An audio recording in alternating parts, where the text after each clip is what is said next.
Hey, what's up everybody out there? Brennan Hayden here with your tip of the week. This week we've got another golf tip for you. Now bear with me. This one may sound a little complex at first, but it's really important. Today we're talking about the function of the right leg and right hip in the golf swing. I'm going to keep it as basic as I can. I'm going to give you one exercise to work on, but this is a really important principle. It's something we talk about with almost every golfer that comes through our door. First thing, position of the right leg at the top of the backswing. This is really important to understand. Almost every great golfer in the top 100 players of all time has had roughly an 84-degree angle from their right foot to their right hip. Let me show you what that means. So if this is 90 degrees roughly, so I'm at the top of my backswing, roughly 90. What I've got here is about a 6-degree angle, give or take. It doesn't matter if it's exactly correct. What's important to understand is that it's not 90 degrees. A lot of golfers out there have wrongly gotten the perception that they should have a straight leg with all their weight loaded over that side. If you think about an athlete in another sport, like a basketball player making a cut or a football player making a cut, they're always going to have a good angle. It's just basic physics. Now, from there, what's important to understand how the hip works in the downswing. I'm at the top of my backswing. I've got my good angle. What my right hip has to do is push me into my left side. It's going to do that by using my right glute. What I'll see a lot of times for people that struggle getting to their left side, amateurs that come over the top, people with lower back pain for sure, is they don't push, they spin that right leg in. What's happening there is their femur or their leg bone is moving this way. Their pelvis is not moving to the left. Your pelvis is the most important part of your golf swing. It has to move left in the downswing. So, to get that to work, again, I'm using these as right-handed golfers, left-handed golfers. Obviously, just flip everything around. Generally, you guys don't have as many problems as our righty friends. But a good exercise to work on to feel this, start out, this is the basic progression. I'm in a split stance. My hands are on my hips. Now, I want to try to keep my leg still and open my hip to the left. My hips should turn that way. If I have a belt, my belt's going to face over there. I'm not twisting my lower back. My lower back's staying right on top of my pelvis, and I'm opening. If I'm doing that correctly, what I should feel is my right glute or the back of my right leg working. It should be working really well, actually. A good progression from there is what we call a hip airplane. This is going to be a little more challenging. We're going to take the left leg off the ground, standing on my right, and now I'm just going to open and come back to the middle. Again, it's not a big twist. I'm not moving my knee around. My knee and my lower leg are staying fairly firm. Opening my pelvis. Work on that, and I guarantee you're going to have a better ability to get to your left side in your downswing. That's a tip this week. We'll see you all soon.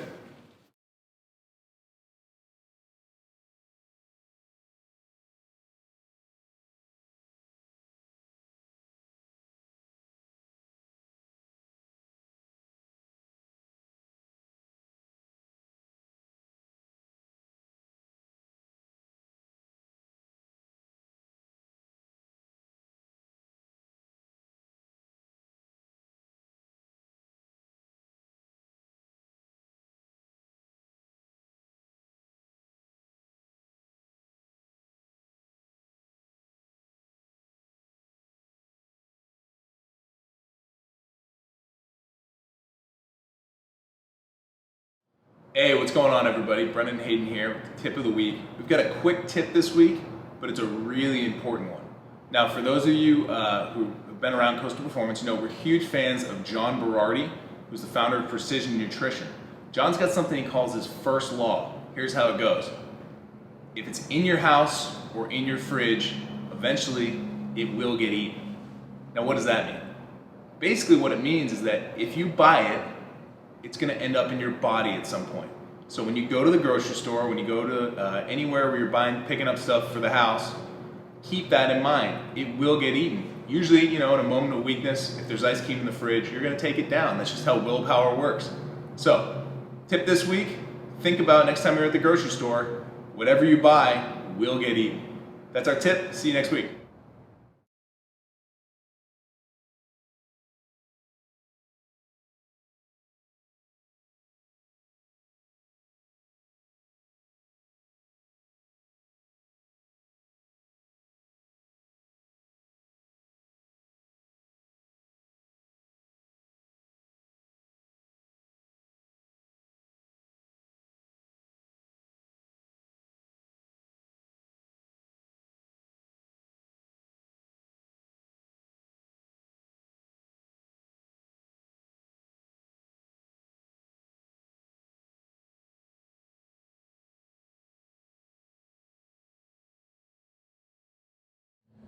Hey, what's up everybody? Brennan Hayden here with another Coastal Performance tip of the week. This week we're talking about hamstrings.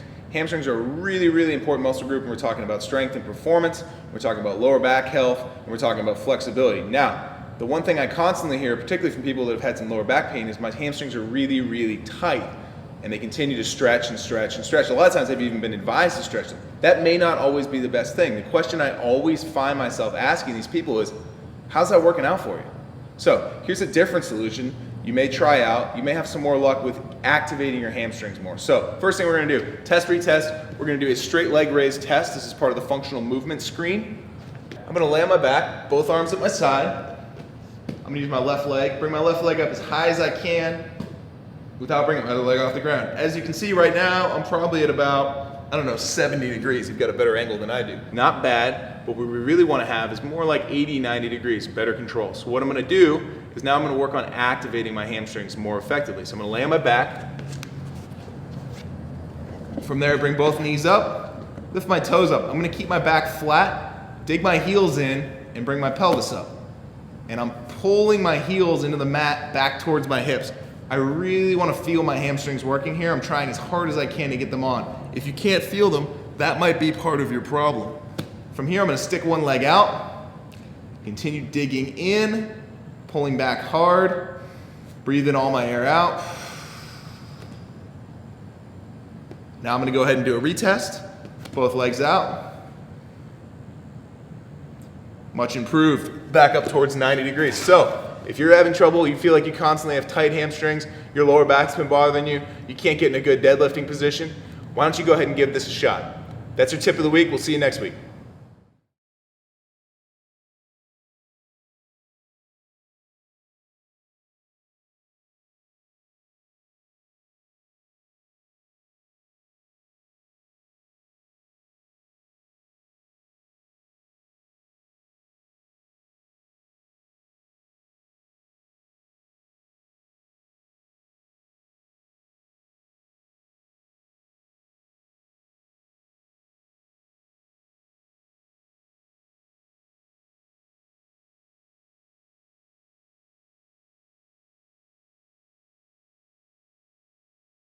Hey, what's going on everybody? Brendan Hayden here with your tip of the week. This week we've got another golf tip. Really great tip for those of you looking to work on your power. Now, in the past you may have heard the term X factor. What that basically is your ability in your golf swing to separate your lower body from your upper body so we're not moving the two pieces together. That's going to create a nice big stretch, much like a baseball pitcher, ability to create more speed, more separation. Really important to get into certain positions in your golf swing as well. Now I've got a brand new test for you here today that's going to make it a little easier to tell how much X factor you could potentially create. After that, I'm going to give you a couple ideas on some exercises to work on to improve that. Now in the past, there's a test that the Titleist Performance Institute has used, which is very simple thoracic rotation, upper body rotation. I'm just going to sit down, bring my knees somewhat together, rotate my shoulders as far as I can. As you can see there, probably about 60 degrees both ways for me. Now that's all well and good, but the problem is when we're talking about the X factor, we need to see how far we can turn back to the right for right-handed golfers in your left hip. Because in the downswing, I'm moving my weight in my position into my left hip. So how far I can rotate from the middle really isn't relevant anymore. So I'm going to take my same test, keep my feet even. Now I'm going to slide my left hip backwards, just like my weight was over my left hip in my golf swing. Now I'm going to see how far I can turn to the right. As you can see, I'm a lot more limited in that position. That's really important because what I find a lot when I'm testing golfers is that they're great rotating to the right with their hips in the middle. But as soon as I make them pull their left hip back, they get very restricted. I'm not going to go into all the physiological reasons for that, but I am going to give you one little tip to work on that and improve that position. Alright, so the exercise we're going to give you here, we're going to give you a very traditional thoracic or upper body rotation exercise. Some of you may have even seen it, may have even done it. It's going to look just like this. Sit back on my heels, one hand in front, rotate my upper back. Now to tweak that exercise to get us what we want from our test, I'm going to take a small block, ideally 2, 3, this one might be a little high for some people, 2 to 3 inches is fine. I'm going to place that under my left knee. What this is doing is bringing my left hip backwards into the position we want to work on. Bring my left knee backwards, I'm going to reach my right knee down. What I want to do from there is make sure my back is not arched, and I'm going to rotate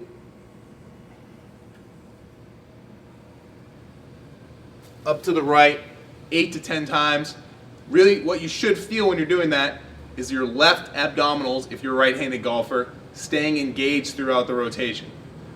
Again, little tweak on a traditional exercise, it's going to yield some big results for your X factor and your golf game.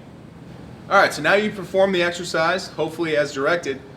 What I want to do now is answer the most important question I ask with any exercise we prescribe. Did anything get better? So go ahead and retest yourself. Same position, front leg back, rotate as far as you can to the right. May not be able to see it, feel a little bit looser in that direction since I worked on it. Hopefully you do too. That's our tip of the week this week at Coastal Performance. Hope you all have a great week. See ya.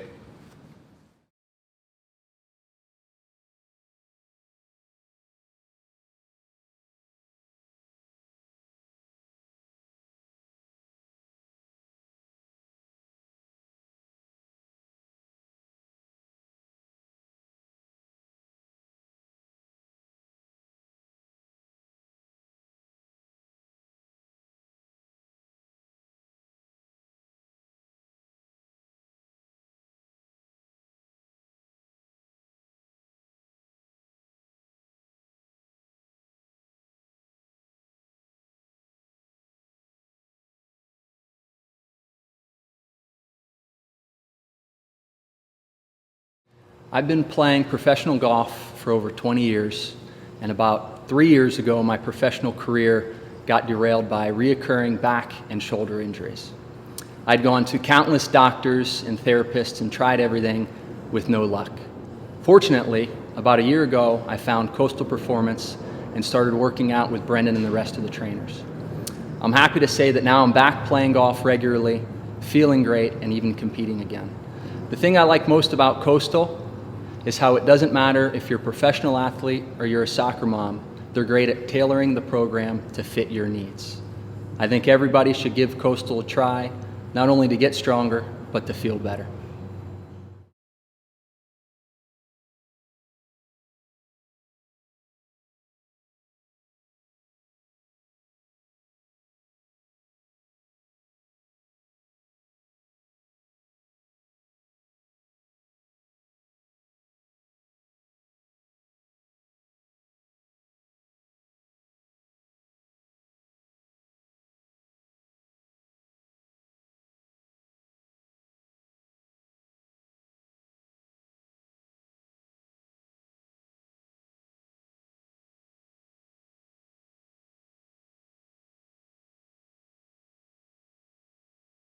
Hey, Brendan Hayden here with your tip of the week.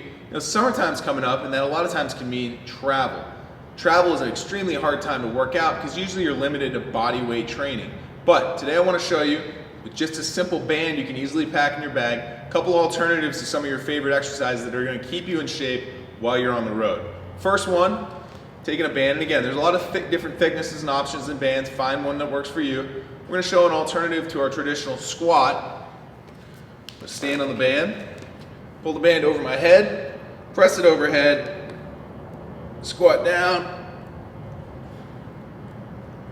Now the band's giving me nice resistance for my overhead squat, better than just doing a bunch of body weight squats. Second one I'm going to show you alternative to is the deadlift. Take the band, I'm going to hook it around my toes, get down to the bottom of my deadlift position, squeeze my hips through. Obviously, slightly more challenging than just doing a body weight deadlift. Last one is the push-up. I take the band, put it around my back, get down in the push-up position.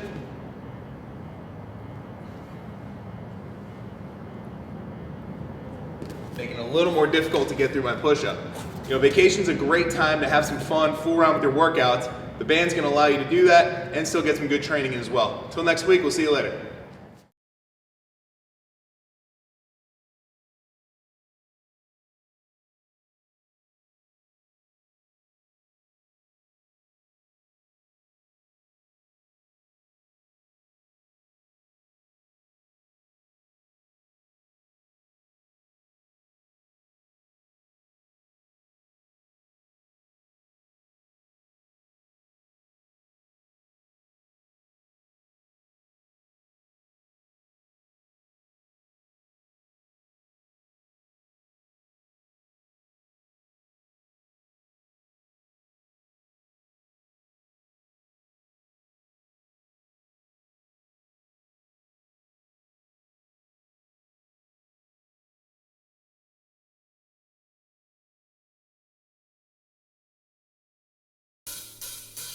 I don't want a lot for Christmas. There is just one thing I need, and I don't care about the presents underneath the Christmas tree. But I don't need to hang my stocking way above the fireplace. Santa Claus won't make me happy with a toy on Christmas Day. I just want you for my own, more than you could ever know. Make my wish come true, baby. All I want for Christmas is you.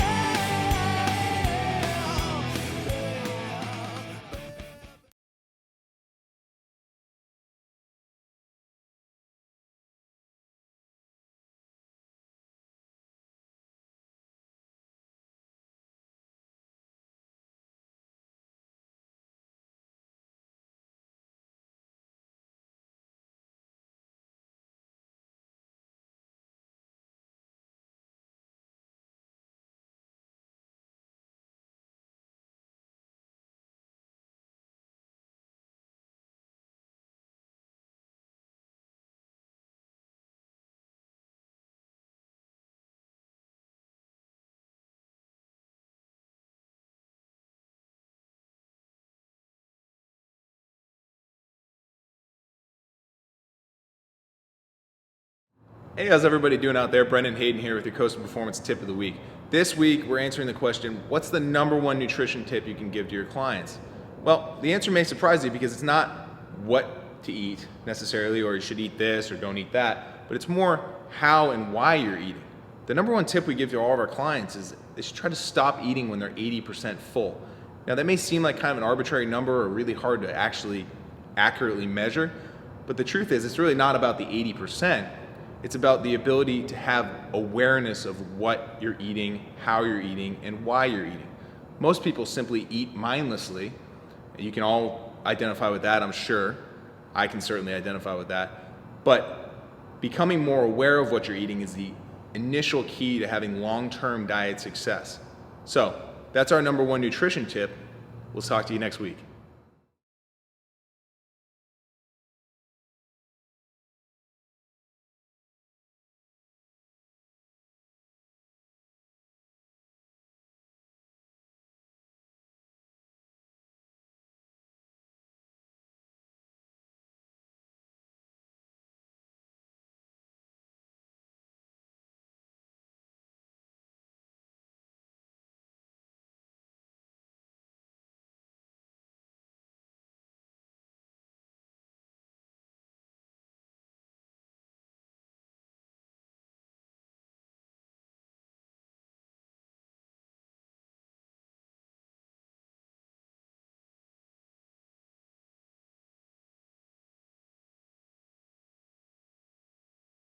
Hey, what's up everybody? Brendan Hayden here with your tip of the week. Now, if you all are like me, you probably spend a lot of time on one of these. So, this week we're gonna give you a couple of recommendations on some fitness apps that can help you make the most out of your time on your iPhone. So, the #1 we're gonna recommend, Habit Tracker. It's a free app, very simple to use. You're just gonna input 3 to 4 habits that you're looking to change. Actually, we recommend starting with only 1 or 2, and then consistently check those off every day. It's gonna keep track of your streaks. It sounds very, very simple, but it's extremely effective. We use it all the time with our clients. The #2 one is MyFitnessPal. Now you may have seen that Under Armour recently started sponsoring, actually purchased the app. It's a really, really easy to use food journal. Food journaling is super important if you're a client because that's gonna make sure that you're accurately measuring what you're eating. It's much easier than the old pen and paper method. It does all the math for you. Check it out. Check those out this week, and everybody have a great week.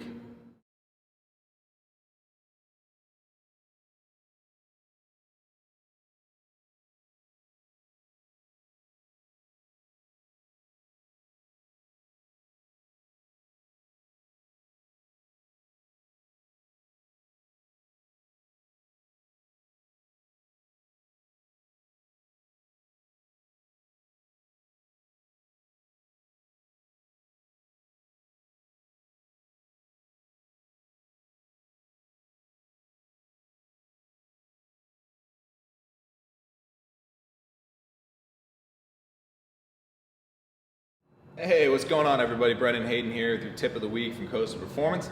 This week, we've got a little idea of something you can do between sets of some of your favorite exercises to make them more effective. Now, I'm gonna take an exercise here, which is like a slide board leg curl. For any of you that haven't seen it before, really excellent exercise for the backside, hamstrings, glutes.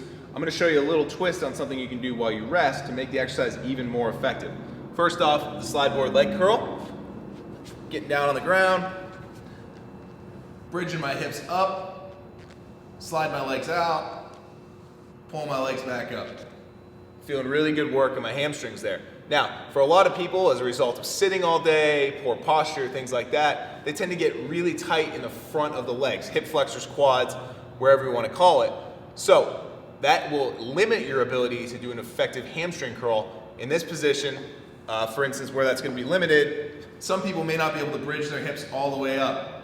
So if the muscle on one side isn't allowing me the freedom to move, I'm gonna have a hard time exercising the muscle on the other side. So what we're gonna do in between sets of this exercise is a very basic hip flexor rock. Obviously, if you don't have a stand like this, you can just go ahead and use a wall. Couch works really well. I'm just gonna bring myself back, tuck my pelvis under so I'm not arching my back, push my hip backwards till I feel a good stretch through the front of my thigh. Just gonna gently rock back and forth. Hold that. And then obviously on the switch, I'm working on the other side. Now when I go back to my slide board leg curl, I've created a little more space through that mobility exercise, so I'm gonna get a more effective use of my hamstrings. Really good thing to do in between sets of exercise. Work on that and we'll see you next week.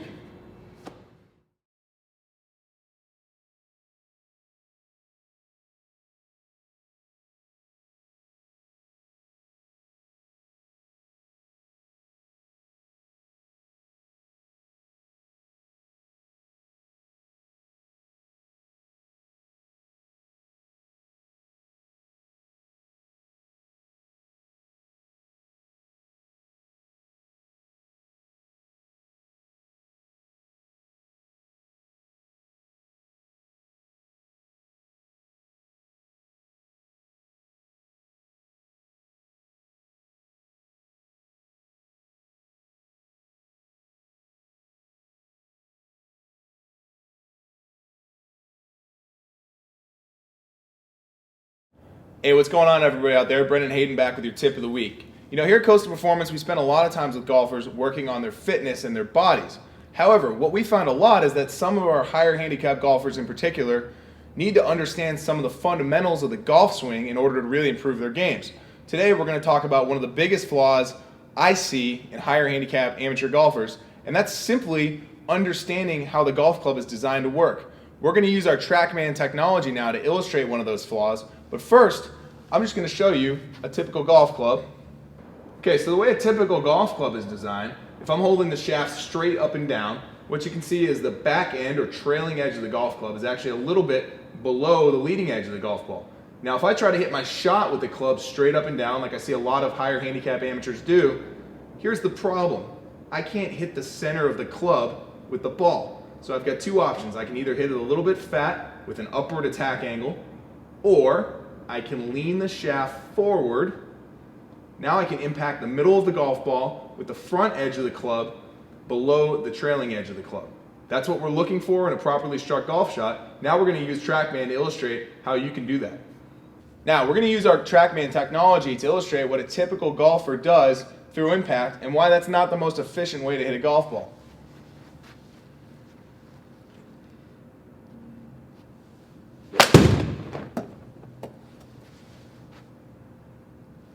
Okay, so up here on our screen, hit that one pretty straight, didn't go real far. This number here is attack angle. And what that literally means is the angle of the club going into the ball. Now if I have a positive attack angle of 6 degrees, that means that my club is actually coming up 6 degrees at the ball. That's not going to be a really effective way to continue to hit the ball after we've shown how the golf club's designed to work. So, we're going to take a towel, any towel will do, and simply place it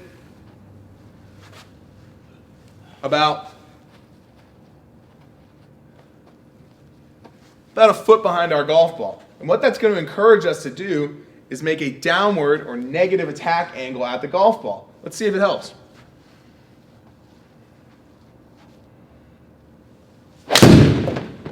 Great. So I actually overdid it a little bit here, but I've got, as you can see here, a 8-degree negative attack angle. And the low point of my golf swing, which I didn't mention before, is now 7 inches in front of the ball. Now what you probably see if you've ever watched a PGA Tour player or a really good player on the range, their divots will actually be in front of the golf ball. How that happened is that negative attack angle. Now, take this drill to the range, see how it helps. If you'd like to learn more about TrackMan technology and how it can help your game, give us a call at Coastal Performance. Hope everybody has a great week out there. Merry Christmas, and we'll see you soon.